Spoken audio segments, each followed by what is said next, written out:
नमस्कार दोस्तों, अतुल्य नेहरा कंसल्टिंग के आज के इस वीडियो में आपका बहुत बहुत स्वागत है। सबसे पहले तो ये कि एक अर्जेंटली ये वीडियो बना रहा हूँ, इसलिए ऐसे ही गाड़ी से ही बना रहा हूँ। इस अर्जेंसी है इस वीडियो की आप तक इन्फॉर्मेशन पहुँचाने के लिए, स्पेशली उन हस्बैंड्स के लिए जो लोगों का ऑलरेडी कोई डिवोर्स का मुकदमा चल रहा है, जिसमें हस्बैंड्स ने अपना डिवोर्स का मुकदमा फाइल किया हुआ है on the ground of cruelty. वही ग्राउंड होता है हस्बैंड्स के पास। या ये वीडियो उन लोगों के लिए भी काम आएगा, उन वाइफ्स के लिए भी काम आएगा जो इस तरह की हरकतें करती हैं। Please don't take it otherwise. The idea is to refrain you from doing any such acts, because ये चीज़ आपके अगेंस्ट अब बिल्कुल ऑन लॉ प्रूव हो चुकी है कि अगर इफ वाइफ डज एनीथिंग और either of the spouse does it, husband ऐसा करता है या वाइफ ऐसा करते हैं, तो that becomes a very solid ground for divorce under cruelty. So the header is if either of the spouse, in this case which I will be sharing with you, इसमें wife ने husband के office में उसकी complaints कर दी, अलग अलग तरह की झूठी बेबुनियाद वॉटेवर। कोर्ट उस मेरिट्स में नहीं गया, लेकिन इसमें कंप्लेंट कर दी लड़की ने हस्बैंड के खिलाफ, और उससे रिलेटेड ही फिर ये आगे केस बढ़ा है। So first of all I will give you a very quick brief of the subject matter, जिसके चलते फिर ये फाइनली सुप्रीम कोर्ट तक पहुंची, जिसके ऊपर अब ये एज अ लॉ ये आया है। So the case is 3786-3787 of 2020। ये जो है सिविल अपील है सुप्रीम कोर्ट में, जॉयदीप मजूमदार वर्सेस भारती जायसवाल मजूमदार। इसमें केस में क्या हुआ था, वेरी क्विकली ब्रीफ दे देता हूँ। 2006 में इन लोगों की शादी हुई थी। जॉयदीप इसमें एक आर्मी ऑफिसर हैं और साउथ इंडिया में बेस्ड थे। 1 साल दोनों हस्बैंड वाइफ साथ में रहे। वाइफ जो है बहुत ही एजुकेटेड बीएड प्रोफेसर हैं किसी यूनिवर्सिटी में, किसी कॉलेज में। 1 साल साथ में रहे, फिर उसके बाद 2007 से अलग रहने लगे। अराउंड 9-10 में जॉयदीप ने साउथ में विशाखापट्टनम में केस फाइल किया, जिसके अगेंस्ट केस फाइल किया डिवोर्स का, जिसके अगेंस्ट उसकी वाइफ भारती जो है आ गई सुप्रीम कोर्ट ट्रांसफर पिटिशन के लिए। जॉयदीप ने ट्रांसफर पिटिशन विड्रॉ कर लिया with the liberty to file divorce case in Dehradun जहाँ पे भारती रहती हैं। उसके बाद 2011 में ये केस फाइल हुआ। 2011 में वो परस्यू हुआ जब हस्बैंड ने, जॉयदीप ने जब डिवोर्स का केस डाला, वाइफ ने, भारती ने इसमें HM9 का केस डाला रेस्टिट्यूशन के लिए। अभी क्या हुआ, फैमिली कोर्ट ने सारी चीज़ों को अंडरस्टैंड करते हुए जॉयदीप का डिवोर्स अलाउ कर दिया और भारती का HM9 खारिज कर दिया, जिसके चलते हाई कोर्ट पहुँचे। उत्तराखंड हाई कोर्ट ने क्या किया, उत्तराखंड हाई कोर्ट ने कहा कि भाई ये तो normal wear and tear of marriage है, और विदाउट मेरिट्स में जाए हुए जब तक ये पता नहीं चलता कि अच्छा, जॉयदीप का क्या ग्राउंड था। जॉयदीप का एक बहुत इंपॉर्टेंट ग्राउंड ये था कि मेरी वाइफ ने मेरे आर्मी ऑफिसर्स को, chief of the army staff को वगैरह वगैरह सबको मेरी रिटन कंप्लेंट भेजी है अबाउट माई बिहेवियर या माई क्रुएलिटी टूवर्ड्स हर, जैसा कि उसमें एलिगेशंस लगाया गया। This falls under cruelty, and hence one of the grounds of cruelty, and then divorce should be granted. This is what Bharti said in the complaints. और जॉयदीप ने ये complaint के बारे में अपने डिवोर्स पिटिशन में बता दिया। देहरादून फैमिली कोर्ट ने जो जॉयदीप है उसकी पिटिशन को एक्सेप्ट करते हुए जॉयदीप को डिवोर्स दे दिया, और जो भारती का जो सेक्शन 9 का मुकदमा था रेस्टिट्यूशन का, उसको खारिज कर दिया। दोनों पार्टी पहुंच गई high court. High court of Uttarakhand क्या कहता है? हाई कोर्ट ऑफ उत्तराखंड ने पूरा दोनों पार्टी को सुना। दोनों पार्टी को सुन के हाई कोर्ट ऑफ उत्तराखंड कहता है कि भाई ये तो regular wear and tear of marriage है, और क्योंकि regular wear and tear of marriage है, इसलिए फैमिली कोर्ट ने जो क्रुएलिटी के ग्राउंड को ये समझा है कि भाई बहुत ही हाई एलिगेशंस हैं ये, उसके चलते जो उन्होंने तलाक दिया है वो गलत दिया है। So because we are considering wear and tear of marriage, and more importantly जब किसी भी कोर्ट ने भारतीय द्वारा लगाए हुए एलिगेशंस को अभी तक गलत या सही साबित नहीं किया, तो उस केस में भी ये डिवोर्स दे देना गलत है। सो जॉयदीप को जो डिवोर्स मिला उसको वापस रीइंस्टेट कर दिया, उसको वापस से खारिज कर दिया, एंड दोनों केसेस वापस रीइंस्टेट हो गए फैमिली कोर्ट देहरादून में। जिसके बाद दोनों पार्टीज पहुंची सुप्रीम कोर्ट में। एक्चुअली जॉयदीप पहुंचे सुप्रीम कोर्ट में, जिसमें ये अपील डली।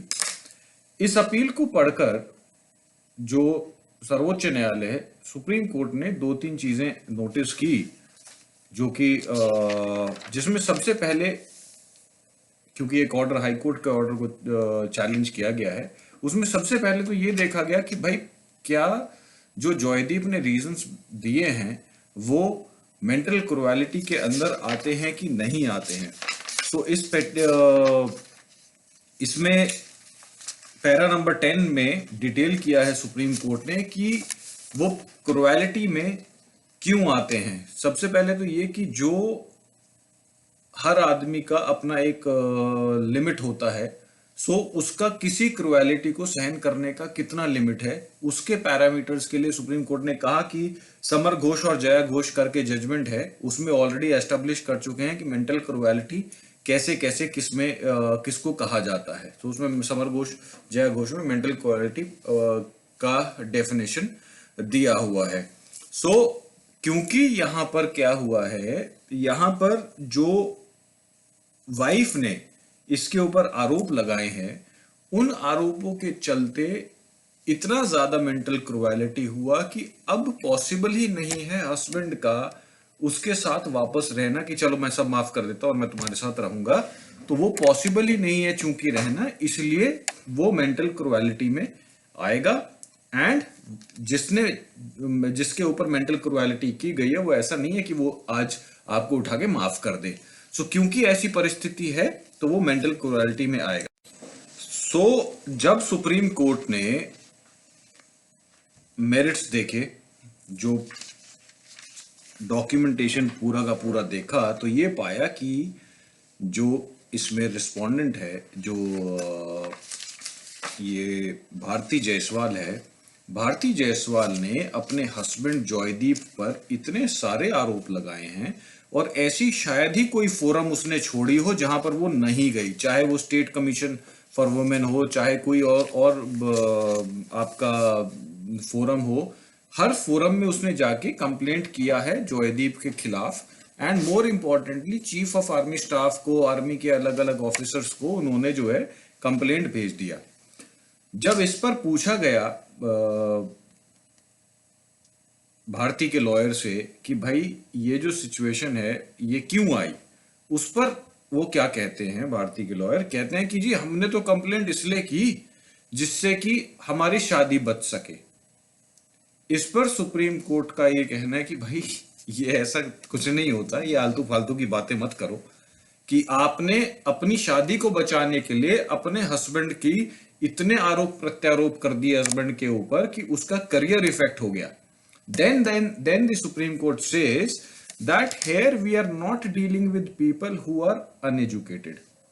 Here we are dealing with highly educated people who know it very very well that मेरे किसी भी एक्शन से क्या होगा।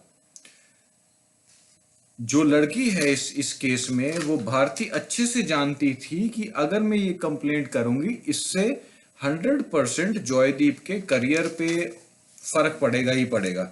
सो वो बेसिकली नुकसान तो उसे पहुंचाना ही चाहती थी, without thinking that what it may lead to. So hence because Joydeep के करियर पे डायरेक्टली इसका फर्क पड़ा है, सो इसलिए this will fall under cruelty.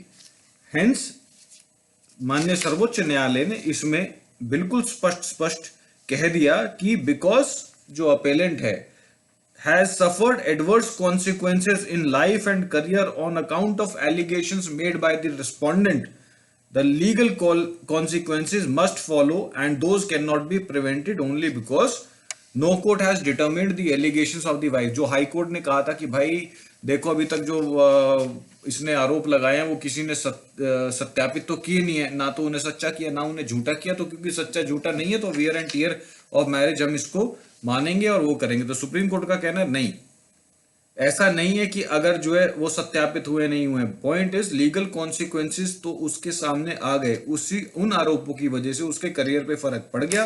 क्योंकि करियर पे फर्क पड़ गया इसलिए जो है nothing doing this falls under mental cruelty, और क्योंकि ये मेंटल क्रुएलिटी के अंतर्गत आता है तो फैमिली कोर्ट ने जो इसको देखा, फैमिली कोर्ट ने जो रीड किया कि yes this falls under mental cruelty, family court was right and hence जो फैमिली कोर्ट का ऑर्डर है उसको सुप्रीम कोर्ट ने अपहेल्ड कर दिया। उसका डिवोर्स जो कि फैमिली कोर्ट ने दिया था, सुप्रीम कोर्ट ने जॉयदीप का डिवोर्स का पिटीशन अलाउ कर दिया एंड उसका फाइनली डिवोर्स जॉयदीप को मिल गया। सो अब हम बात कर रहे हैं एक पॉइंट की विच इज जहां पे वाइफ्स हस्बैंड के एम्प्लॉयर को अप्रोच कर लेती हैं, हस्बैंड के एम्प्लॉयर से उल्टी सीधी शिकायतें कर देती हैं, हस्बैंड के कलीग्स के साथ उल्टी सीधी शिकायतें, मैसेजेस, अनाप शनाप हरकतें करती हैं सो दैट उसको किसी भी तरीके से नुकसान पहुंचाया जा सके। यहां पे दो मैं अलग अलग बातें कहूंगा। नंबर एक, पहला तो ये कि उन सभी वाइफ्स के को मैं ये सजेस्ट करूंगा कि आप प्लीज ऐसा ना करें। उसके दो तीन रीजंस हैं। देखिए फैक्चुअल मैटर ये है कि अगर हस्बैंड ने डिवोर्स फाइल किया है या आप लोगों के बीच में इश्यूज हैं तो आप अगर हस्बैंड के खिलाफ कंप्लेंट करते हैं तो you are just satisfying your ego. अपनी सिर्फ आप ईगो को सेटिस्फाई कर रहे हो, उससे आपको कोई बेनिफिट नहीं मिलने वाला। उल्टा अगर मान लो हस्बैंड की जॉब चली जाए तो श्रीमान जी आपको जो है, मैडम आपको जो इंश्योर वो मिलेगा, मेंटेनेंस मिलेगा, अगर आपको 100 रुपए मिलता होगा वो भी आपको 50 रुपए ही मिलेगा। I am just giving an example. So you should not do that. More important, on the other side, husbands, if your wife has done it, even if smallest of the complaint, smallest of the message आपकी wife ने आपके employer को, आपके colleagues को, आपके किसी भी management को भेजा हो, वो उसको आप यूज करें in your cases and tell the court that this is how the cruelty has affected and yes, most important is वो कंप्लेंट्स जो हैं उनसे आपके करियर पे या फ्यूचर ग्रोथ पे फर्क पड़ना होना चाहिए। So this is the judgement as I shared, this is judgment dated 26th of February 2021, civil appeal number 37863787 Joydeep Majumdar versus Bharti Jaiswal Majumdar, establishing that the cruelty on husband definitely lies on hands of the wife if the wife has approached the seniors or the company of the husband and has leveled allegations against him. So इसको आप use कर सकते हैं अपने cases में। Wives, please don't do this. I hope everybody who has watched this like this video. Please जुड़े रहिए और वीडियोस के साथ और चैनल के साथ अपडेट करता रहूँगा लेटेस्ट जो भी जजमेंट्स हैं वीडियो सब्जेक्ट्स पे। And please also do suggest in below that what all is you would want to know और किस सब्जेक्ट पे आप ज़्यादा जानकारी लेना चाहेंगे। बहुत बहुत धन्यवाद।